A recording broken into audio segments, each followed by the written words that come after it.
Welcome back to MTG Burgeoning, your channel for all things magic. It's Sunday Fun Day here at MTG Burgeoning, and in today's video we are going to review and offer a few revisions regarding our Morophon the Boundless Shapeshifter with Changeling Tribal deck.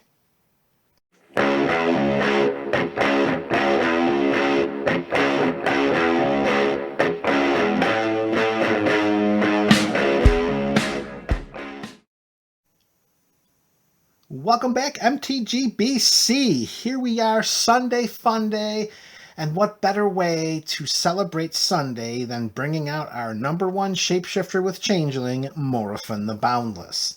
If you missed any of the previous videos in this current deck building series, you can click on the links in the description below and bring you right up to speed.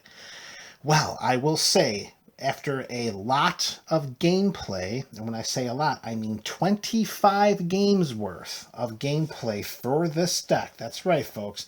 25 games of Magic the Gathering Commander with Morophon the Boundless as our Shapeshifter Changeling General. I can offer the following revisions, and these are not revisions to be taken lightly. The first revision that has to happen, we must revise the land base. We had too many instances where we had spells of one color in our hand and not the mana to generate them. And after we revise the land base, one of the other revisions that we need to make is we have to find some ways to get more cards into our hand. We ran out of gas quite frequently because, let's face it, so many of our shapeshifters do not have very high mana values. So we're going to do some revisions that are going to address the following points: optimizing and maximizing color fixing. We are going to also include spells that get more cards into our hand, and we're also going to splash a little graveyard recursion as well. Throughout the 2+ dozen games that I played with this deck, there were numerous instances in which I wish I had a recursion spell for a card or a mass recursion spell for all of our fallen shapeshifters with Changeling. I hope that these revisions will answer all of the questions that we posed earlier about how to make the deck stronger, and this is what we're going to do. The first round of revisions, we are including the entire cycle of triomes. All 5 3-color triomes are going to go into the deck as a way in which to help smooth out mana fixing. How this is going to be beneficial is, let's face it, these lands are fetchable. We can put any fetch land into play, and as long as it's Plain Swamp Forest or one of the other 3 from the other 4 triomes, we're going to put a land into play with the 3 colors that we need most to help fix our hand. So the 5 triomes are going in, 5 lands in, 5 lands have to come out. This is the first Sliver Hive is going to come out. Not being able to use the colored mana for non-sliver spells was a much bigger detriment to the performance of the deck as I would have believed. So the Sliver Hive is going to come out because we need to have mana across as many colors as possible for all spells in our hand, not just sliver spells. And what we said about the Sliver Hive, we can also say about Haven of the Spirit Dragon. Same thing, this generates a colored mana for a quote-unquote dragon spell, but this does not help us cast any of our instants or sorceries or anything else we need that has color symbols in the mana value. So Haven of the Spirit Dragon is coming out to make room for mana, or to make room for lands that can consistently generate the same mana each time it's turned sideways. Land number 3 coming out to make way for the triomes is going to be Eldrazi Temple. Yes, there were instances in which tapping this to cast one of our changelings using 2 mana instead of 1 was very reasonable, but there were often many times where I wished this was a land that generated colored mana. It's difficult without a land having a greater effect or ability to keep it included in a deck that has 5 colors. So taking out Eldrazi Temple to make way for a triome is going to help out in the long run. Now the next 2 lands may seem a little surprising, but we're getting to the point where the need to fetch for our lands are going to be important. And one of them coming out is going to be Exotic Orchard.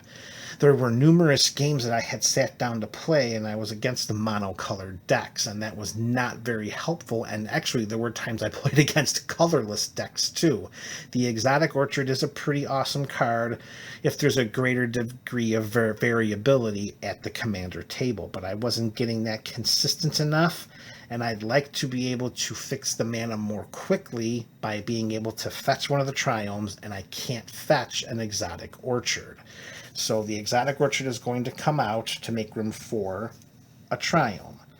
And lastly, the last land that's coming out, it's going to be a Mana Confluence. Paying the life to get the mana, yeah, it gives us any color mana that we want at any time, but I felt with having this land in play, with all of the other detriments that we had in trying to fix the deck, we were losing a lot of life through Mana Confluence. And let's face it, our Shapeshifters with Changeling, they are not the strongest tribe that they could be. So the loss of life that we were experiencing during combat phases and direct damage spells, having Mana Confluence making us lose a life every time we tap it versus one fetch land getting a Triome that lets us, tap the Triome every turn that we can without losing life.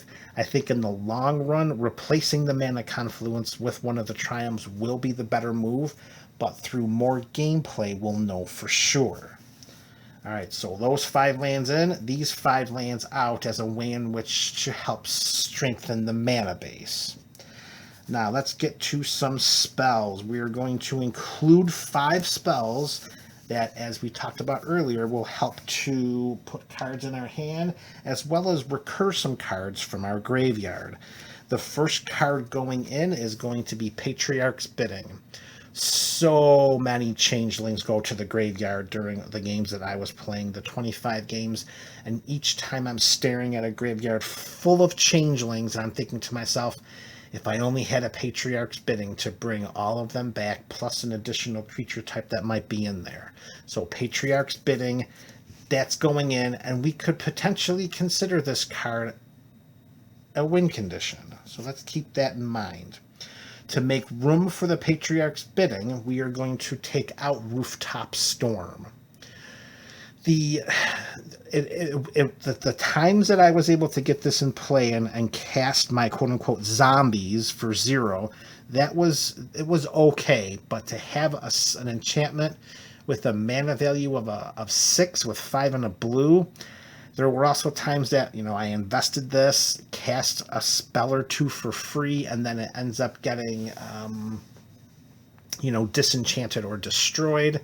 It just didn't seem to give me enough of that oomph. Now, I don't know if I had more cards in my hand, maybe I would be able to take more advantage of having Rooftop Storm in play. Again, that's something that we can review at a later time, but for the moment, I believe Patriarch's Bidding will help the deck more than Rooftop Storm. So that's going to come out to make room for our black sorcery here. All right, and to keep going with our mana recursion, we are going to include 1 copy of Regrowth. 1 in a green, any card from our graveyard right to our hand. There were so many times that I'm staring at the graveyard and I'm like, Maskwood Nexus is just sitting there in the graveyard, or I could really use that removal spell, or they disenchanted my Reflections of Litjara. Regrowth will bring it back. In order to make room for Regrowth, we're going to take out Quest for Ulah's Temple. And I don't know if this was just a numbers game, but there were multiple times during games I was playing where I needed to top deck a creature or a removal spell or something that would have been of greater use. And Quest for Ulah's Temple came up multiple times, and that did not feel good. The times that I did have this early in the game, it was also slow. Yeah, we do have quite a high number of Shapeshifters in the deck. I believe that we have 20 to 21 Shapeshifters or something like that. So in order to show a Kraken, Leviathan, Octopus, or Serpent, pretty much any of the Shapeshifters with Changeling, it's 1 out of 5 shot. and so Quest for Ulah's Temple was very slow, and I really felt from the gameplay that this card being replaced by Regrowth will make the deck overall a lot better. So again, these are all revisions that we're going to do that we're going to also keep an eye on to make sure that it's going to be for the best of the deck. All right, so next going in, and this is going to be not only helping with card draw, but it's also going to help with ramp, because we're going to be taking a ramp spell out in order to put in a copy of the Great Henge. Never will we be paying 7 and 2 green for this, so why don't we just say for the purposes of comparison, this artifact will cost us 2 green. You know the drill. We tap it for 2 green, we gain 2 life. Whenever a non-token creature enters a battlefield under our control, it gets a +1/+1 counter, and we draw a card. So we can gain life, we can tap for mana, and we can make sure we get our hands filled with cards as long as we got non-token creatures coming into play. Taking the place of the Great Henge, the Great Henge is going to take the place of the Mere Reservoir. And I had this in so many games that just sat on my side of the battlefield getting dusty. I was able to use it a couple of times to cast some of our Shapeshifters with Changeling.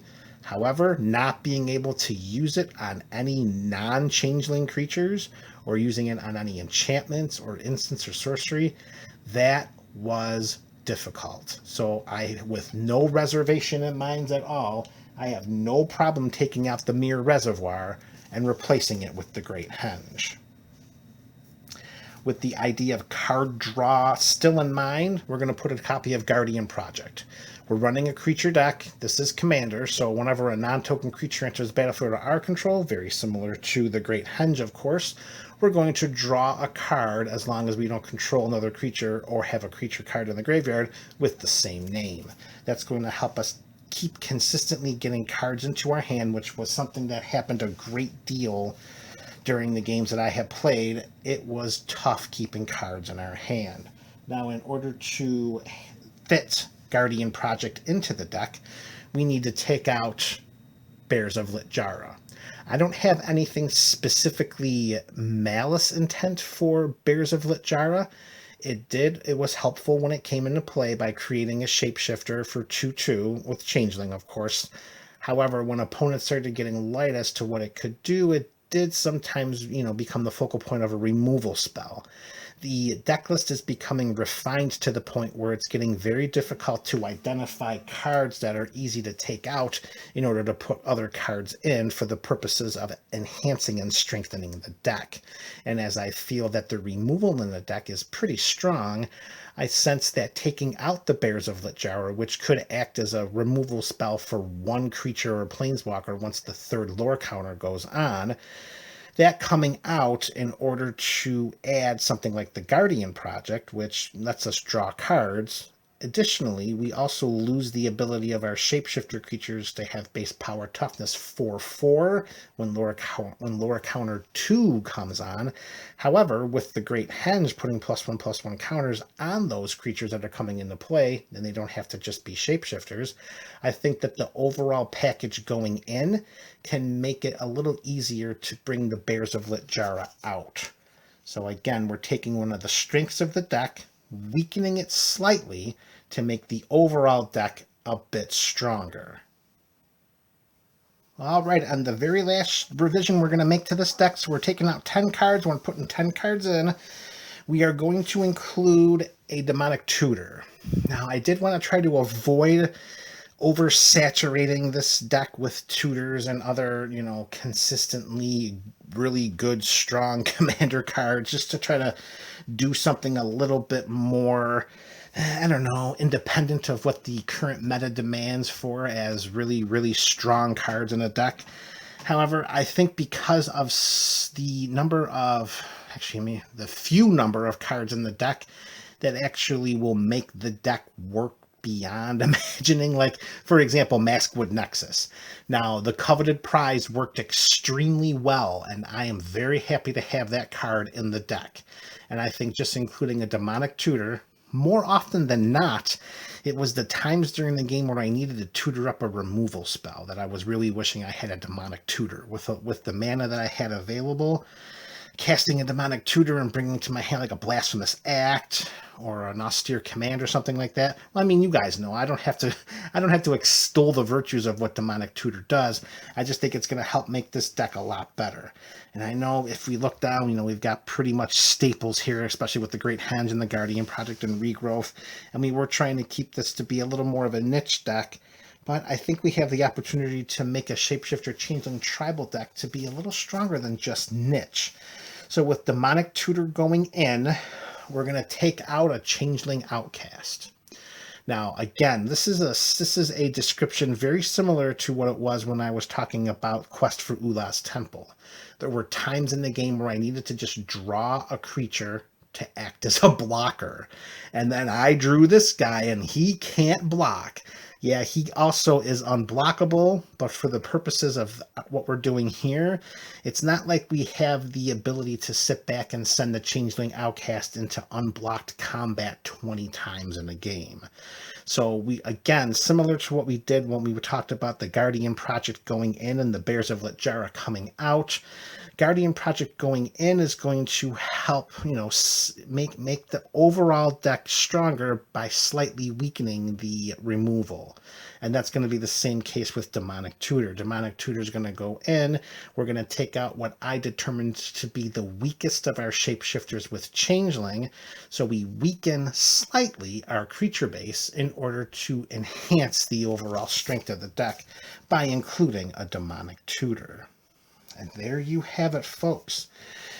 Those are the 10 revisions that we're going to make to Morophon the Boundless Shapeshifter Changeling Tribal deck. The 25 games that we played, we went 12 and 13. Started off 1 and 4, then we went 2 and 3, and then 3 and 2, 3 and 2, 3 and 2 the rest of the way. So 12 and 13, a little less than, 50%. I'm okay with that. I really am. I'm not trying to make this deck to become a world beater, but I do think that with some slight revisions, we can get a little more consistent with the casting of our spells, and overall just a more consistent gameplay. And I will admit, having the Changeling pool, 75 card Changeling pool, 15 at a time, that has been amazing. And the description of the Changeling pool we will save for next time. This is MTG Burgeoning, your channel for all things magic.